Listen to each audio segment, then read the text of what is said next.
A very good morning to all our viewers and listeners, and to our family and friends, and to our Impact Family Church. We want to again welcome you to Church Online, and we trust that you'll be wonderfully blessed with our live streaming service this morning. Let us pray together. Father, we want to thank you for bringing us together this morning. We want to say thank you that even though we may be in different homes and not yet able to gather in a building, we can still come and gather around your word this morning. Father, we pray that you would speak clearly into our lives. Bring us into a greater understanding this morning, what is on your heart and on your mind for each of us, especially at a time like this.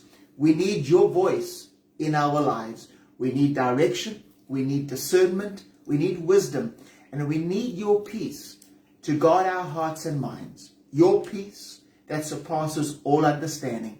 And so, Father, we come before you now to receive from you in Jesus' name. Amen.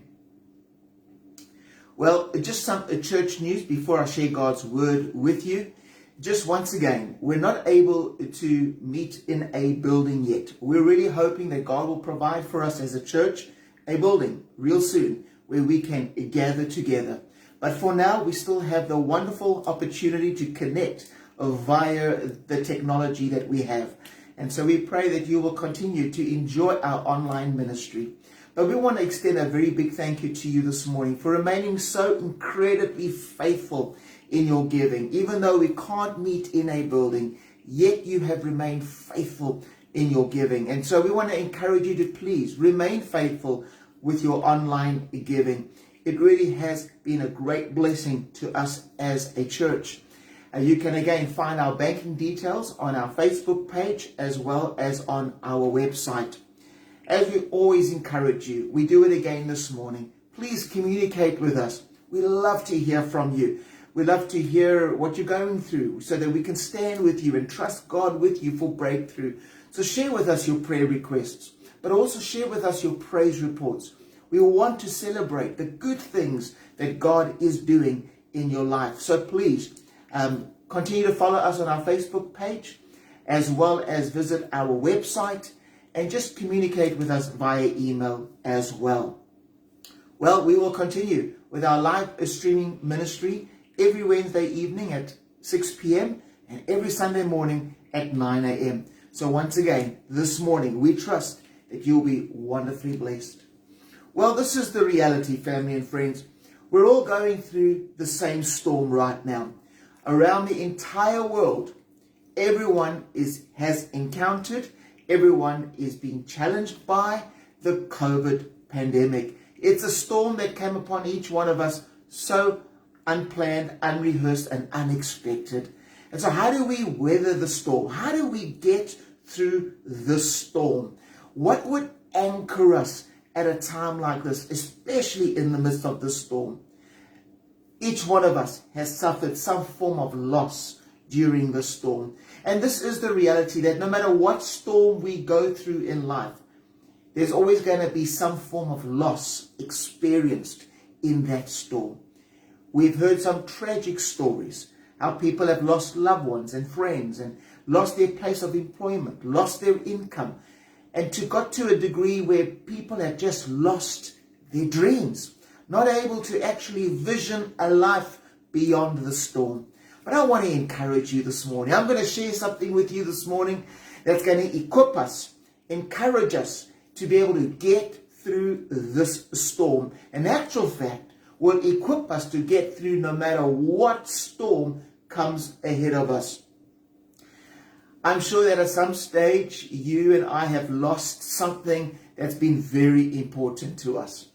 Where we've maybe been to an airport, a terminal, and suddenly we realize we've lost our bags, or we've misplaced something incredibly important, and all we're doing is trying to find that signboard that says the lost and found property. And I'm sure we've all at some stage have experienced that fear of losing something incredibly important. But yet then we've experienced that incredible joy and celebration once we have found what was lost. I'm sure we've all lost something again that's been dear to our hearts. And yet when we have found that which has been dear to our hearts, we have celebrated it. Well, I want to share with you this morning that I believe something has been lost in this dark world that we're living in. In this time when the world has undergone an extreme challenge. In actual fact, the world's been turned upside down, been shaken from every angle. We have lost, to some degree, the fear of God. And I'm really trusting that as we start this new series with you this morning, the fear of God, to understand that, yes, it's been lost in many corners of the world, but it is time for the fear of God to be restored back to the church, back into the community. I'm praying that the fear of God will once again be found at a time like this, because in this storm that we're going through, I really believe that it is the fear of God that would anchor us at a time like this, that would keep us stable, that would keep us sound-minded, that would help us to still discern correctly, and will grant us the wisdom we need. Because, the Bible does say that the beginning of wisdom is actually having fear of God. The fear of God is the beginning of wisdom. And I know that at a time like this, where you and I are desperately needing to hear God's heart and mind in our lives, where we are having to make wise decisions in the midst of challenging times, so that in the midst of the storm, we have to think clearly. We need a peace of mind. We need to hear the heart of God. And it is the fear of God that is the beginning of all wisdom. And so I really believe that the fear of God is an anchor in the midst of our storms. And so we're going to understand more each Sunday from here on how to develop the fear of God in our lives, so that after this storm of COVID-19, no matter what other storm may come your way, what other storm may hit your marriage, hit your family life, that you would encounter in your work environment or back at school, in your education, whatever storm you may encounter, we're going to learn that it is the fear of God that anchors us in the midst of the storm. But we're also going to understand that through the fear of God, doors can open again in our lives. And I'm sure all that we have lost, God is able to restore back to us. And I'm so excited to share with you this morning about this anchor called the fear of God that can stabilize us and keep us focused at a time like this. But it is also the fear of God that positions us to experience the provision of God in our lives. You know well that our prophetic word for 2021 is the overflow. And that it comes from the book of Psalms 23 verse 5, where it says that God will prepare a table before us in the presence of our enemies, and He will cause our cup to overflow. And we're learning how to position our cup for the overflow, because there are times when we can position our cups incorrectly, that we can miss out on the overflow of God's goodness and provision in our lives. And so again this morning, I believe that the teaching on the fear of God is going to help us to position our lives, our cups, so that we can experience the overflow of God's goodness, blessing, and provision in our lives. So the fear of God, that's my anchor in the midst of the storm. And so this morning, we're going to deal with part 1. Well, before we continue with scripture, let's understand just the simplicity of what does the fear of God really mean. It simply means this. Fearing God means having respect for Him and obeying Him. It means that you acknowledge Him to be your creator and thus to have the right to be your Lord. It means that you act out of reverence for Him. Let's be honest with each other this morning, that in the midst of a time where lawlessness is on the increase, and as I've taught recently on how to develop a godly flavor so that we can attract God's favor, we're living in a time of tremendous ungodliness. We're living in a time where people are making hasty decisions, foolish decisions, reckless decisions, careless decisions, and ending up suffering destructive consequences. And I'm finding that there's a common thread through all of this destruction: a lack of the fear of God. People are saying things and doing things and still being able to go to bed at night and sleep. People are losing a clear conscience. People no longer walking in a sincere faith. They're now trusting in the arm of flesh. Now they're putting trust in riches instead of having a fear and a trust in God. I don't know where you're at this morning. Have you lost the fear of God in your life? Maybe you know of someone that maybe lost the fear of God in their lives. They're just going about recklessly and carelessly doing foolish things in an ungodly way. Well, I hope that through this ministry, we will find the fear of God again. And when we find the fear of God, we're going to celebrate that we have found that which we lost. And that the fear of God again would anchor us in the midst of all our storms. I don't know what storm you're facing, apart from the COVID-19 pandemic. Maybe you've just been through the storm of divorce. Maybe you've just been through the storm of losing your place of employment, or lost a good friend. Maybe you feel betrayed this morning. You've tasted the storm of betrayal. Well, before you say something careless, and before you think something foolish and end up doing something destructive, let us learn this morning what it is to have the fear of God back in our lives, and why it is important to have the fear of God in our lives again.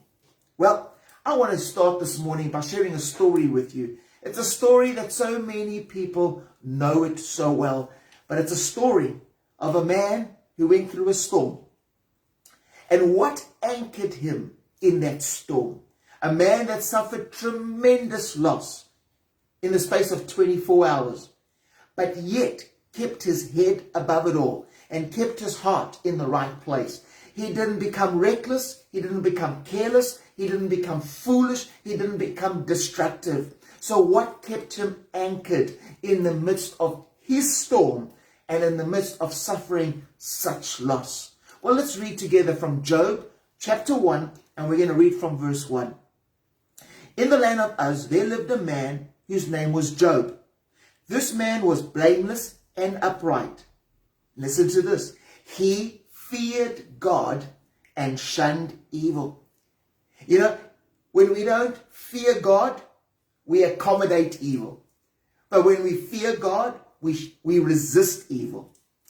Let's go on to verse 2. This man had 7 sons and 3 daughters. In other words, he had 10 children. And he owned 7,000 sheep, 3,000 camels, 500 yoke of oxen, and 500 donkeys. And had a large number of servants. He was the greatest man among all the people of the East. Wow, a rich man, a blessed man. But then suddenly one day came, unplanned, unexpected, unrehearsed. No one warned him about this storm. He had been through many different storms previously, but he was going to encounter a storm that was going to change the landscape of his life forever. It was going to shake his entire household. His entire world was going to be turned upside down. And in 24 hours, if we continue to read in the chapter, we get to understand that he lost all that he had. All 10 children died in that one day. He woke up in the morning. He greeted his 10 children. By the end of that day, he could not say goodnight to them, for they no longer were present. In the space of one day, all 10 died from a natural disaster. All his wealth, all his riches was removed out of his life in the space of one day. In one day, it was an incredible storm that shook his life. I wonder how he reacted. I wonder how he responded in the midst of that storm. Did he become careless or foolish? or destructive? Well, let's pick up the story from verse 20. After he heard the news of all his loss in the midst of the storm, how did he behave? It says in verse 20, at this, Job got up and tore his robe and shaved his head. Then he fell to the ground in worship.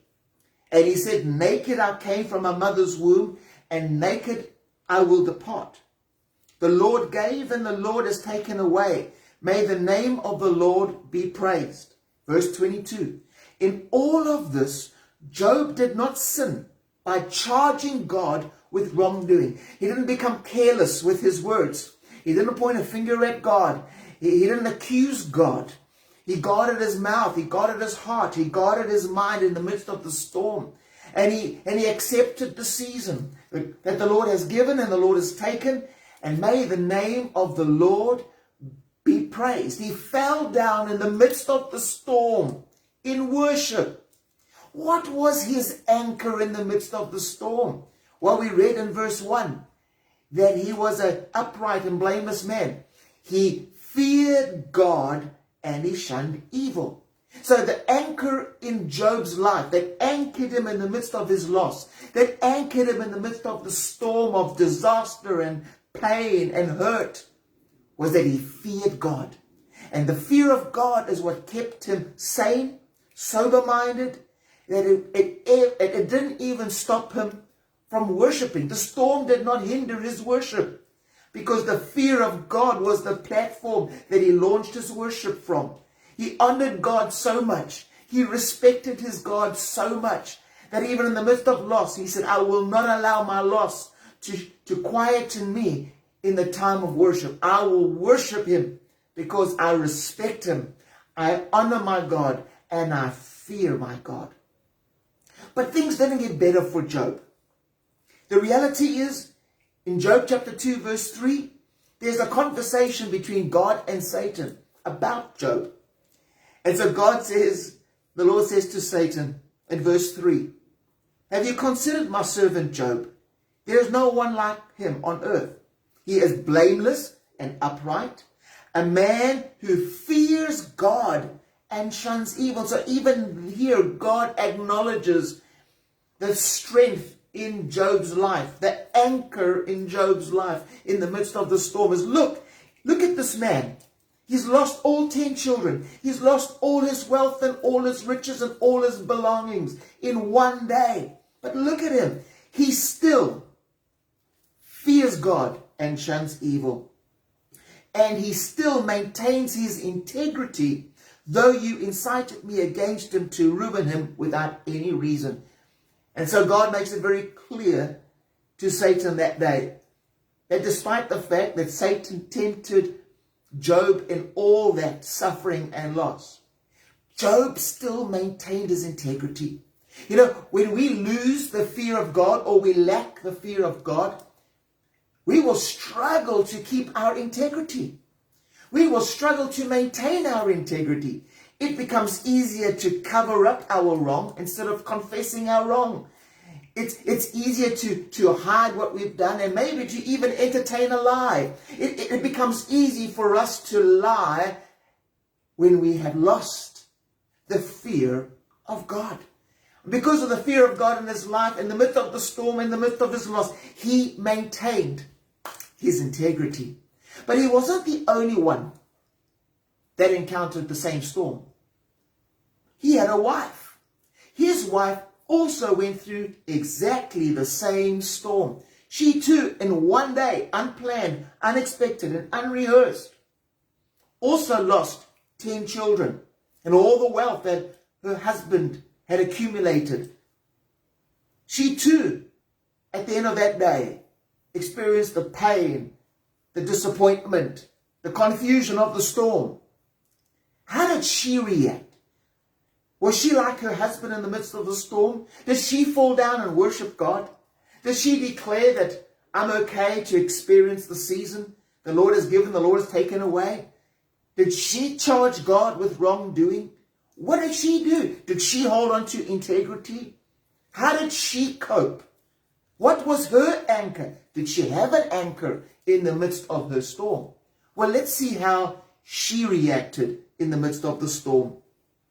Because just before she reacted, Job went through another storm. Sores broke out on his body from the crown of his head to the soles of his feet, inflicted by the devil. And God allowed it. Because the devil said to God, you've protected God. You've protected Job's body. But I tell you what, flesh on flesh. Watch. Once his flesh gets attacked, he's going to change his attitude. Once he experiences physical suffering, he's going to curse you possibly. So Satan went out and tested Job once more with a different storm. He experienced physical affliction. And there was Job sitting in the ash heap with a broken piece of pottery in his hand, scratching his sores, but still holding on to his integrity. His wife now walks into the midst of this second storm. And it says in verse 9, his wife said to Job, "Are you still maintaining your integrity? Curse God and die." What was she lacking in her life? What caused her to get to a place to want to curse God and die? That's careless speaking. Those are careless words. That is a lady that's acting a bit foolish in the midst of the storm, because she did not have the anchor in the storm that Job had. She lacked the fear of God. She had lost the fear of God in the midst of her storm. And what she needed to get back in her life was the fear of God. So Job replies, and Job says, "You are talking like a foolish woman. Shall we accept good from God and not trouble? Life is full of seasons." In all this, Job did not sin in what he said. We're going to understand through the series that our mouth, our words, is a great indicator of what's going on in our hearts. Because the Bible says from the overflow of a heart, the mouth speaks. When we start lacking and eventually lose the fear of God in our hearts, in our lives, it will be reflected in our words and the way we speak. And Job is a clear indicator here that in his heart, the fear of God was present. And therefore in his words, he still honored his God, and he did not charge God with wrongdoing, and he did not sin in what he said.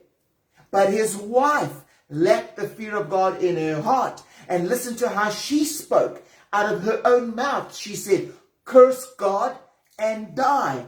In Job's mouth was found worship before his Creator. So the anchor in his storm that kept him through it was the fear of God. What she lacked was the fear of God. You and I this morning are going through the same storm. The second storms may be different, but the storm of the pandemic has come along all our paths. We've all suffered some form of loss. What category of people are we going to be found in this morning? Are we going to be likened to Job, that in the midst of the loss, we still worship our God, we still honor him, and we're still very careful how we speak? Or are we going to become like his wife, disappointed, angry, frustrated, bitter, confused, not understanding why the storm came their way? And somewhere along the line, she stopped fearing God before the storm.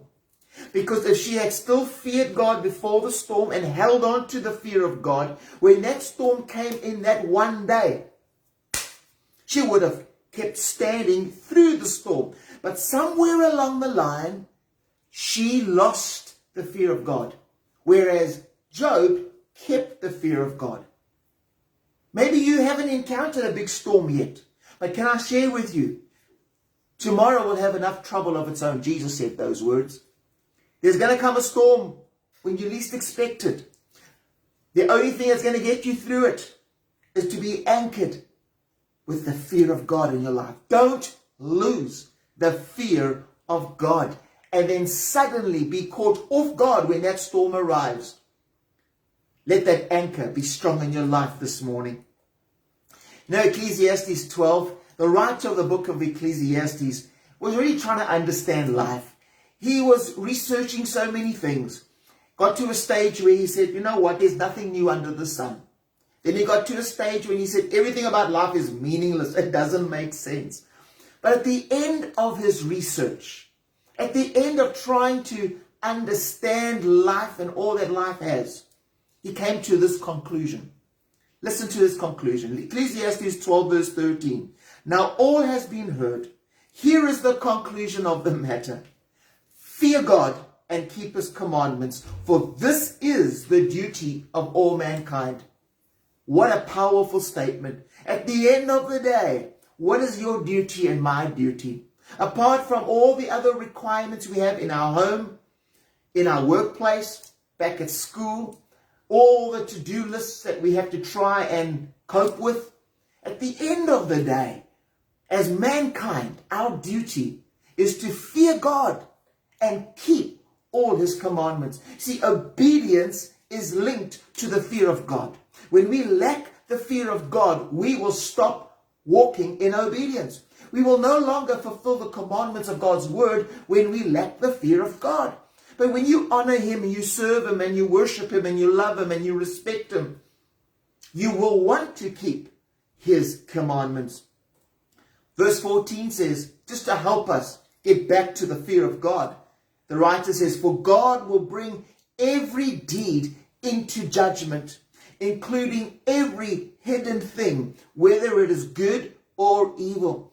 You know, as a child growing up, I was always told, no matter what you do, no matter where you go, even if you put the light switch off at night and you're walking in darkness, God sees what you are doing. God hears what you are saying. God is aware of your life at all times. God is watching you. And the writer says here, you know what? There's going to come a time where there will be a form of judgment that will come. And every human being is going to have to give an account of his life before his Creator. So in view of what is to come in the future, hold on to your duty today and perform your duty today. And when you wake up tomorrow morning, you have a duty to perform. And what is that duty? To fear God and keep his commandments, especially in view of judgment that is to come. But why? Why do we have to fear God? Well, fearing God is just, again, respecting him. And why is there a lack of respect today? And why do we have to get back to respecting him? Well, let me say this to you. What caused Satan's downfall in the comfort of heaven? And I use the phrase the comfort of heaven because when Satan was in heaven, he was an angel of all beauty. He was an angel full of wisdom. He lacked nothing. He was the closest angel to the throne of God.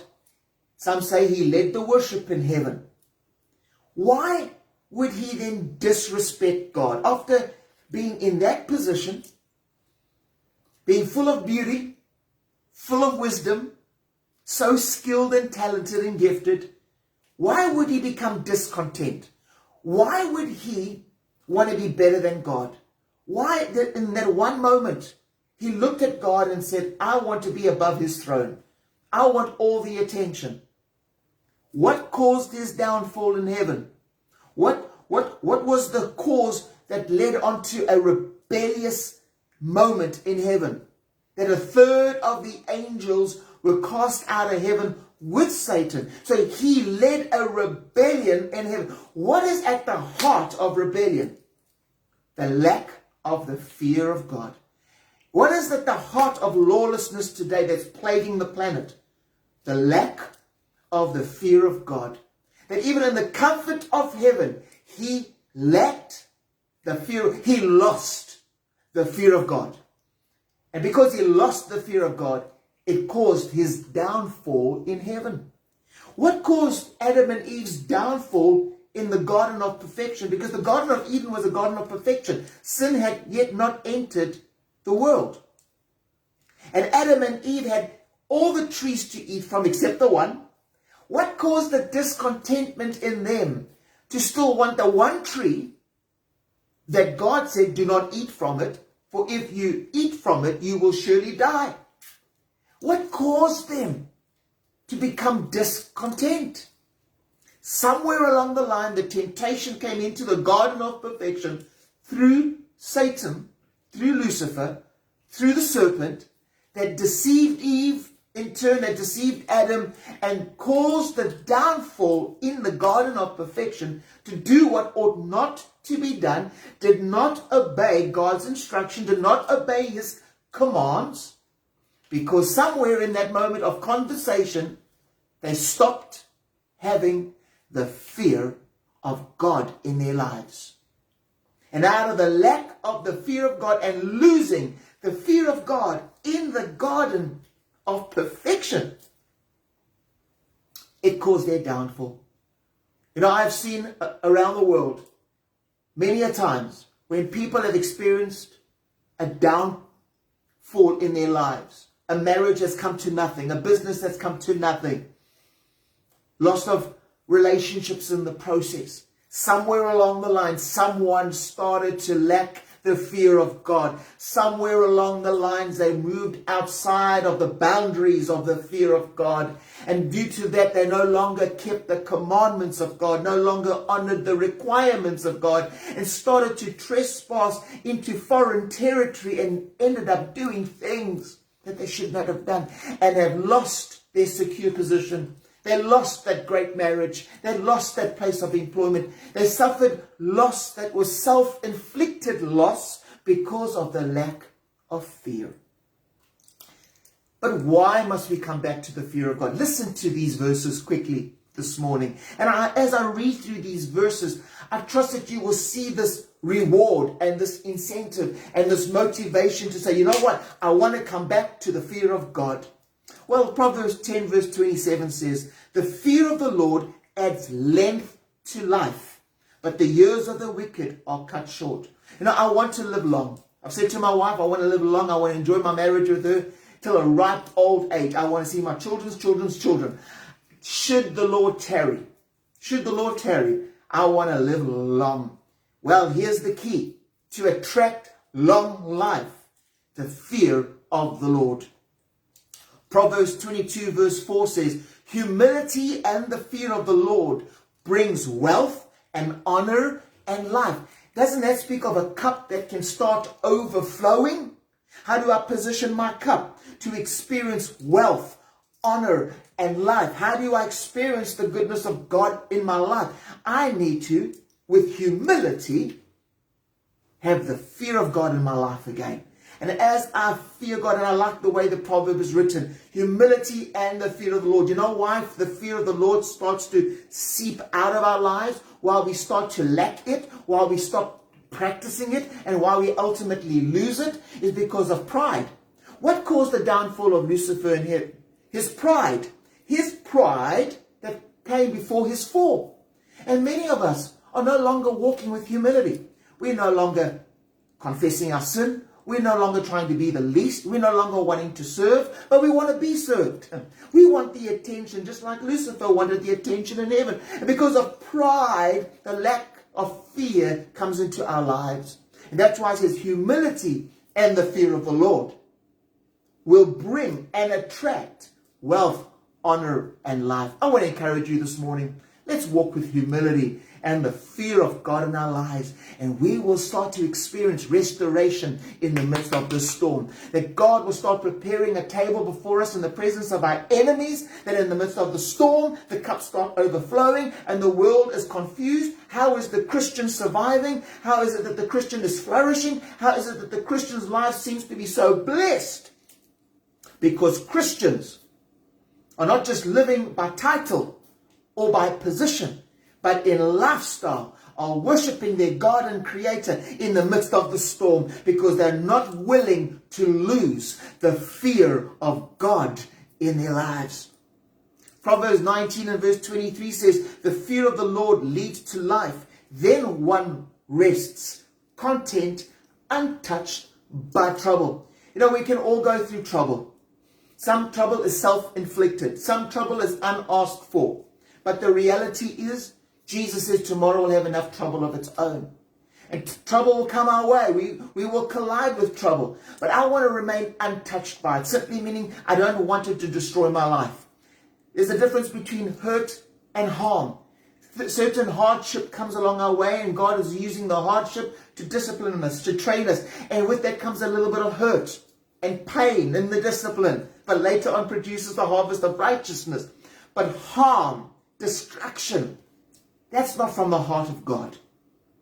But a man reaps what he sows. And so we can learn to sow the fear of God into every decision making, knowing that before we sign on that dotted line, God is watching, God is listening. Before we decide to go in crooked decisions and crooked paths, we understand before we start entertaining things we shouldn't entertain, that could become a cancer in my marriage, a cancer in my family, that I have the fear of God in my life. It leads to life. It will protect me from unnecessary trouble.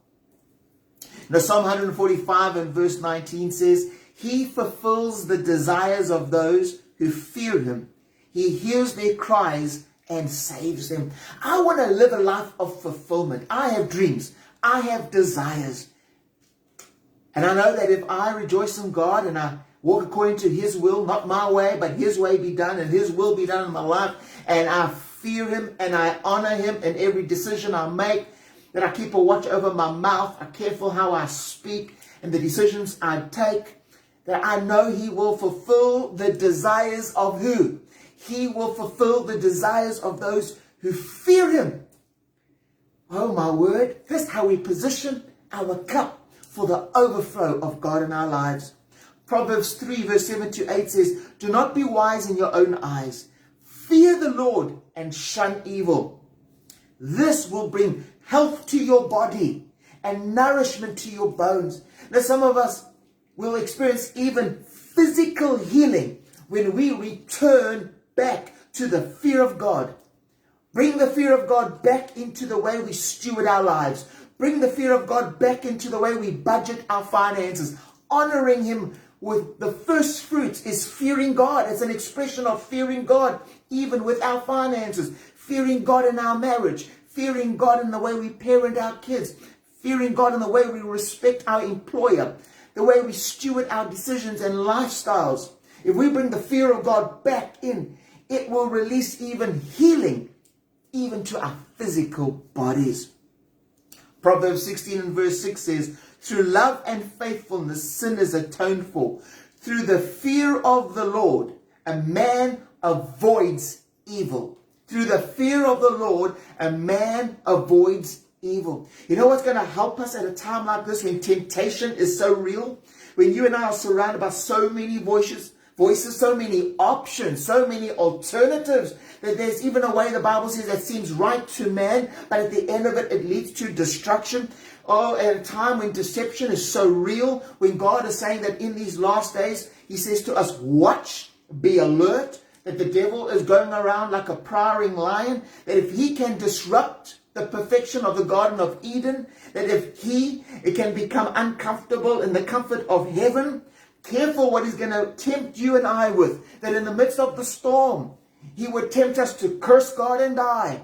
Or are we going to resist the evil temptations? That in the midst of the storm, in the midst of disappointment, in the midst of betrayal, in the midst of all of it, we're not going to become envious. We're not going to become bitter. We're not going to become so angry that we end up saying foolish things. We're not going to charge God with wrongdoing. We're not going to sin in what we say, because the fear of God will help us to avoid all evil. So this morning as I end, I want to end with Exodus 20 and verse 20.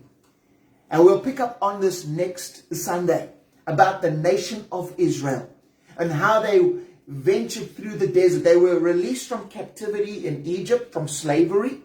They were going through the desert en route to the promised land. And that generation did not enter the promised land. They died in their wilderness. They died in their desert. They came out of Egypt. Egypt was like a storm in their lives. It was a storm of slavery, a storm of bondage. And they relocated into the desert, but they could not get the Egyptian slavery oppressive mindset out of their hearts and minds. Because you know what? In Egypt, The Egyptians did not fear the God of the Israelites. And the Israelites lived as slaves in an environment of people who did not fear the God of the Israelites. Somewhere along the lines, it rubbed off on the Israelites. Because as the Israelites were going through the desert now, set free from Egypt, en route to the promised land, in the desert, they tested the Lord their God. They grumbled against God. They were against God in the desert because God wasn't providing for them as they were hoping for. For in the desert, they experienced storms that Egypt didn't bring their way. They thought they were going to now be free of the storms of life. They're going to leave Egypt. They're going to go through a quick journey in the desert into the promised land, and all will be well. But didn't understand that in the desert they were going to be tested. In the desert they were going to be challenged. In the desert they were going to experience the unplanned, unexpected storms. They were going to suffer loss in the desert. And here in Exodus 20 verse 20, it says, Moses said to the people, after he gave them the 10 commandments. You can read that in chapter 20. He gives them the 10 commandments. And straight after giving the 10 commandments, Moses says to the people, do not be afraid. God has come to test you so that the fear of God will be with you to keep you from sinning. You're going through what you're going through in the desert.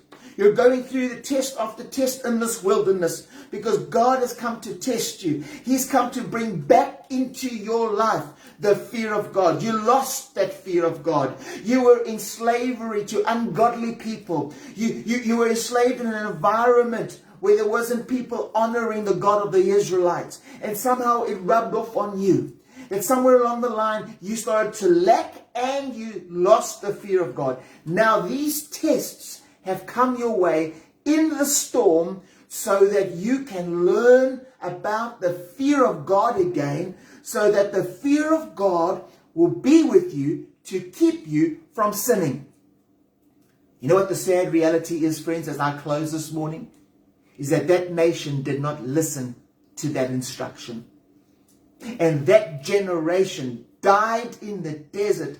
That generation disqualified themselves from entering the promised land. Only Joshua and Caleb, 2 men from that generation, entered the promised land. And when you study the life of Caleb and Joshua, what made them so different?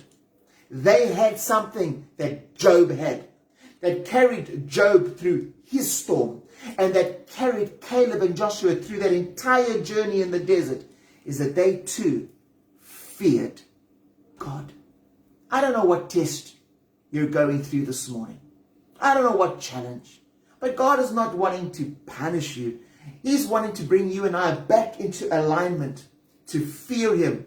Because if we can learn to fear Him again, can I say this to you this morning? You will get through the storm. And you will be protected from not saying foolish things. Protected from not doing careless things. It will protect you from the lawlessness that's becoming a great temptation today and knocking on our doors. God doesn't want you to experience a downfall in the peace of your home or in the beauty of your workplace. He wants you to live a healthy life, a long life with wealth, honor, and blessing. He wants you to avoid all evil. He wants you to stop and think before you become careless. Well, may the fear of God be our anchor in the midst of our storm. Next Sunday, we're going to deal with part 2. I can't wait to explain and share with you how to develop the fear of God in our lives. But may you be encouraged. May you be curious to tune in again next Sunday. May you have a blessed day. I want to pray for you as we close. Father, I want to thank you for your word this morning. You've challenged us. Maybe some of us this morning, in all honesty, we're starting to lack the fear of God. Without us realizing there's a lack of humility. And because of that, there's a lack of the fear of God.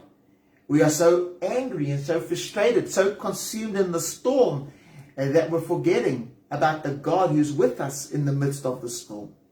Father, I pray this morning, may we not be like Job's wife, who wants to curse God and die.